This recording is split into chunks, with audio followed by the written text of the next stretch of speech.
So today is the baptism of the Lord, the day Jesus is baptized by John. And you may have heard this before.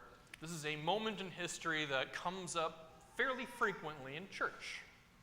So on the negative side, there's a lot of repetition. But on the positive side, it gives us the ability to discuss different little subtopics each time. And today, the subtopic is holy water. See, Jesus was baptized in symbolically important water, the Jordan River. But it wasn't holy water, okay? It wasn't blessed. Today, we baptize in pre-blessed holy water. It's not the baby that makes the water holy. The water is a vessel that helps make the baby holy through the Holy Spirit. You could say that the water of the Jordan River became holy as Jesus was baptized and the Holy Spirit descended upon him in the river. What is holy water, though? Why do we care? Why do we use it? It's not like the molecular composition of water or of oxygen and hydrogen cleanses us of sins. The Holy Spirit does that. Holy water is a symbol of a deeper reality. But we have a lot of those symbols of deeper realities. So I ask again, what exactly is holy water? I'll answer that in just a second. First, a riddle on a related topic. A year and a half ago, I was telling my students, well, technically deacons can bless things and they can make holy water the same as any priest. And so, of course, I had that one student, so Deacon Justin, what if, I always cringe when I hear the words what if from my students, what if you bless the Atlantic Ocean? Doesn't that make the whole ocean holy water? He did stump me. I did not know. That was a good question. It was a riddle, basically, and it was a good one. But I thought about it, and I looked into it, and I do have the answer now. And the answer to that question is, not really. Or to be more precise, yes, I can bless the Atlantic Ocean, but it wouldn't mean anything.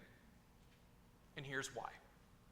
The opposite of sacred or blessed is profane.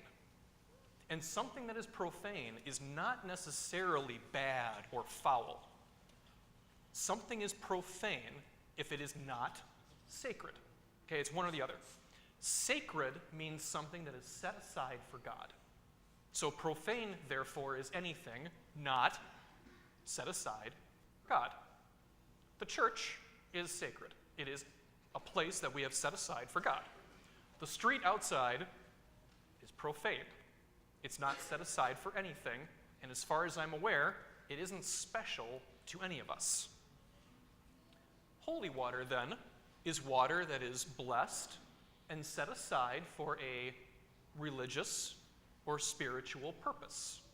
We use it to bless our homes, for protection, and to express the fact that our homes are sacred spaces for those who live in them. We dab ourselves on the forehead and make the sign of the cross when we come into church to remind ourselves that we're entering a holy place for a holy reason. Holy water is blessed and set aside for a purpose, and that purpose is what makes it different from other water. So, I could bless the Atlantic Ocean, but I can't set aside the Atlantic Ocean. There's just too much of it. Because of its size, the Atlantic Ocean will always be profane. And again, not in a bad way. If you want holy Atlantic water, you just got to bottle up a little bit of it first. So there's your answer to the question. What is holy water? It is water that is blessed and set aside for a purpose.